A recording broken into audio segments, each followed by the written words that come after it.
রাত তখন কটা হবে জানি না, হঠাৎ ঘুম ভেঙে গেল।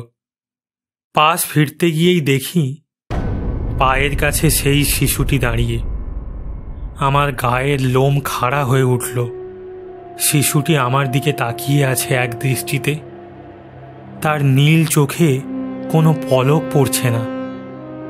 তারপর সে চুপচাপ আমার ঘর থেকে বেরিয়ে গেল। আমি তাড়াতাড়ি উঠে তার পিছু নিলাম।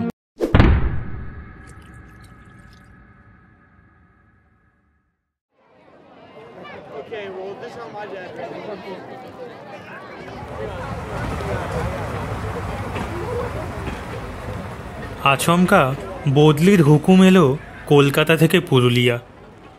মোটঘাট বেঁধে পুরুলিয়া স্টেশনে পৌঁছে দেখি প্ল্যাটফর্মে শুকলাল দাঁড়িয়ে। শুকলাল অফিসের কাজে অনেকবার কলকাতায় এসেছে, সেই সূত্রেই আলাপ। এই যে শুকলাল, এদিকে।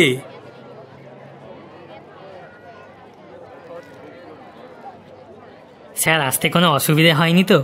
না না, কোনো অসুবিধে হয়নি। আপনার জন্য একটা বাসা জোগাড় করে রেখেছি, শহরের একটু বাইরে। বেশ নিরিবিলি জায়গা, আপনার ভালোই লাগবে।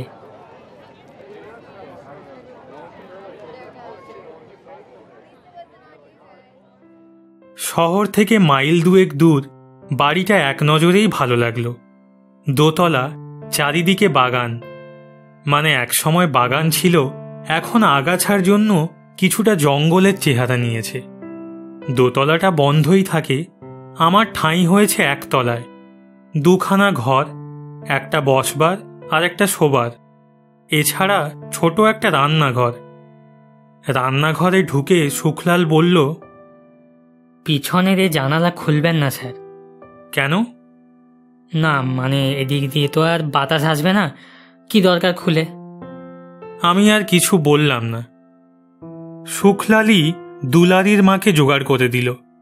রান্নাবান্না থেকে ঝাঁট দেওয়া, কাপড় কাচা সব কিছুই করবে।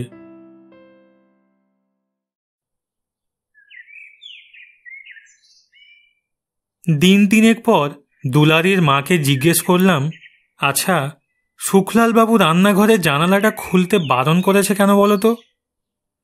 দুলারির মা অনেকক্ষণ ধরে আমার দিকে চেয়ে রইল, দৃষ্টিতে কৌতূহল আর বিস্ময়। তারপর বলল, ও জানালাটা নাই খুললেন বাবু? তা তো বুঝলাম, কিন্তু কেন? রান্নাঘরের জানালা তো, খাবার জিনিস থাকে, যদি ধুলাবালি পড়ে কিংবা কুকুর বেড়াল ঢুকে পড়ে। অবশ্য জানালার কোনো গরাদ নেই। ছোটখাটো জন্তু জানোয়ার ঢুকে পড়া মোটেই বিচিত্র নয়। তবু আমার মনে হলো আসল কথাটা যেন দুলারির মা চেপে যাচ্ছে। কি হতে পারে রান্নাঘরের জানলাটা খুললে?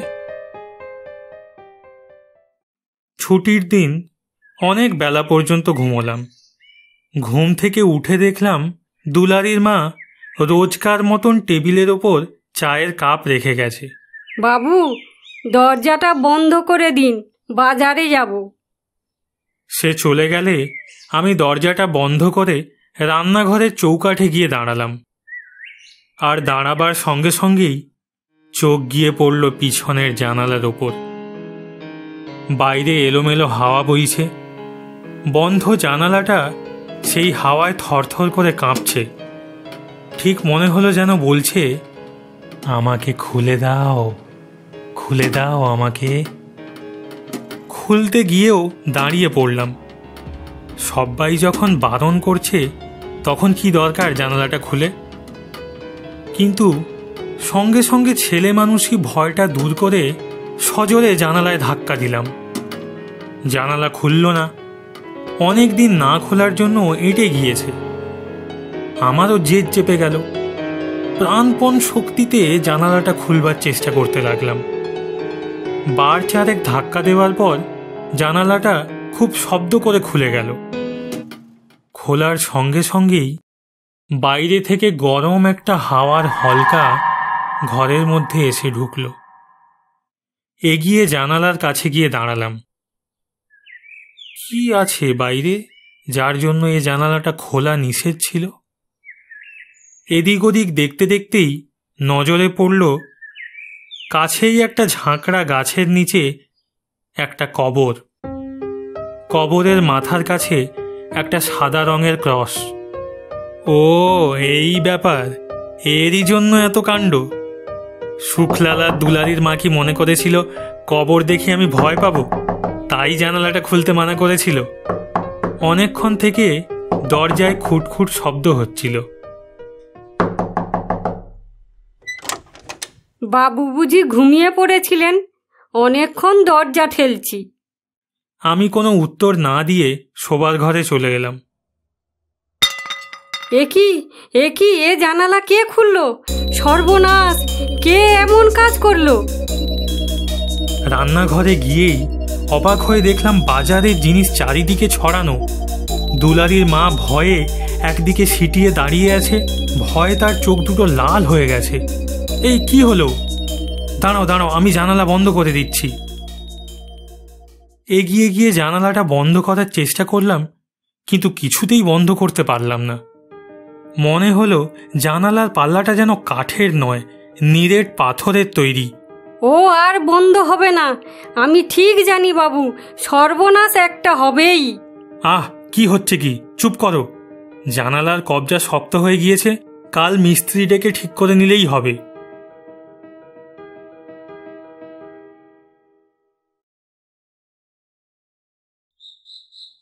সেদিন রাতেই আমি বাইরের ঘরে বসে অফিসের কাজ করছি। দুলারির মা আমার জন্য রাতের খাবার বেড়ে ঢাকা দিয়ে চলে গেছে। আমি খাওয়ার জন্য উঠে রান্নাঘরের দিকে গেলাম। রান্নাঘরের কাছে গিয়েই থমকে দাঁড়িয়ে পড়লাম। আমার থালাটি ঢাকা দেওয়া আছে, আর একটা আসন পাতা রয়েছে। ঠিক তার পাশেই একটা বছর কয়েকের শিশু দাঁড়িয়ে, ধবধবে গায়ের রং।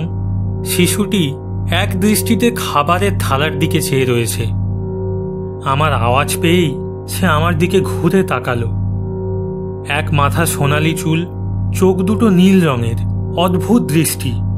আমার সারা দেহ যেন হিমের স্পর্শে অসাড় হয়ে গেল। শিশুটি আমার পাশ দিয়েই হেঁটে বাইরে বেরিয়ে গেল। আমি সাহস করে তার পিছু পিছু এগিয়ে গিয়ে দেখলাম কেউ কোথাও নেই। কিছুক্ষণ দাঁড়িয়ে থেকে সন্দেহ হলো সবই হয়তো আমার মনের ভ্রম। সেদিন রাতে আর কিছু খেতে ইচ্ছে করল না, শুয়ে পড়লাম। রাত তখন কটা হবে জানি না, হঠাৎ ঘুম ভেঙে গেল। পাশ ফিরতে গিয়েই দেখি পায়ের কাছে সেই শিশুটি দাঁড়িয়ে। আমার গায়ের লোম খাড়া হয়ে উঠল। শিশুটি আমার দিকে তাকিয়ে আছে এক দৃষ্টিতে। তার নীল চোখে কোনো পলক পড়ছে না।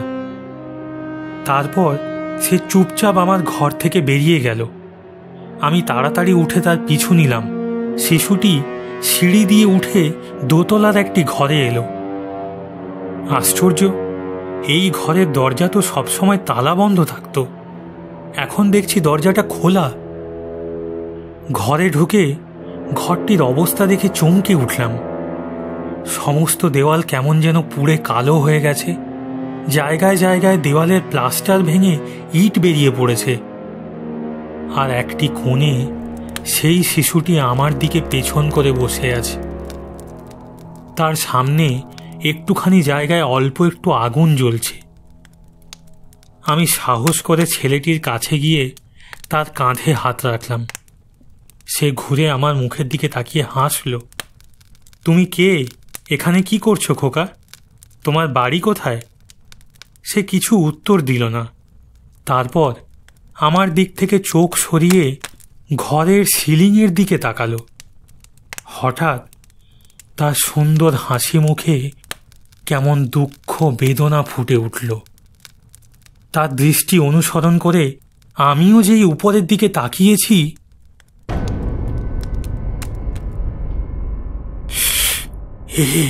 এ কি?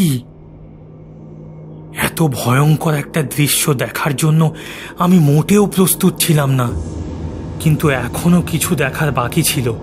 হঠাৎ পেছনে কিছু একটা আওয়াজ শুনে পেছনে ঘুরে দেখি সেই শিশুটা দাঁড়িয়ে আছে আর তার গোটা শরীরে দাউ দাউ করে আগুন জ্বলছে। সেই আগুন গায়ে নিয়েও শিশুটি হাসি মুখে দাঁড়িয়ে আছে আমার দিকে তাকিয়ে। পরপর এরকম দুটি ভয়ঙ্কর দৃশ্য দেখে আমার চেতনা লোপ পেল। ভয়ে চিৎকার করতে গিয়ে বুঝলাম আমার গলা শুকিয়ে কাঠ হয়ে গেছে। কতক্ষণ ওই দিকে তাকিয়েছিলাম জানি না। আস্তে আস্তে সবকিছু আমার চোখের সামনে ঝাপসা হয়ে আসতে লাগলো। তারপর আর আমার কিছু মনে নেই।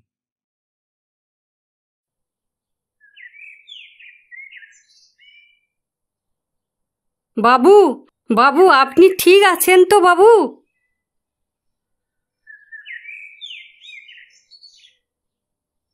আমি আমি এখানে কিভাবে এলাম? স্যার, আমি আপনাকে এখানে নিয়ে এসেছি। সকালবেলা দুলাদির মা এসে দেখে আপনি ঘরের পিছন দিকটায় যে কবরটি রয়েছে তার পাশে পড়ে আছেন। ও ভয় পেয়ে আমাকে ডেকে আনে। আপনি ওখানে কি করতে গিয়েছিলেন স্যার? কবরের পাশে? আমি? একটি শিশু? ওই শিশুটি কোথায় শুক্লাল?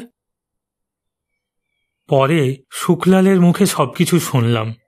এই ঘরের মালিক মাতাল অবস্থায় কিভাবে তার স্ত্রীর উপর অত্যাচার করত রাত দিন।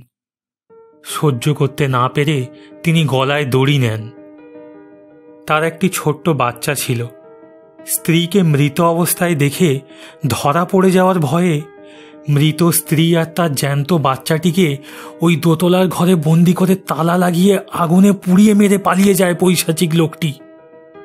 পরে গ্রামের লোকেরা দেহ দুটির অবশিষ্টাংশ বাড়ির পেছন দিকে কবর দেয়। অনেক খোঁজাখুঁজি করেও লোকটিকে আর খুঁজে পাওয়া যায়নি। সেই থেকে এ বাড়িতে আর কেউ থাকে না।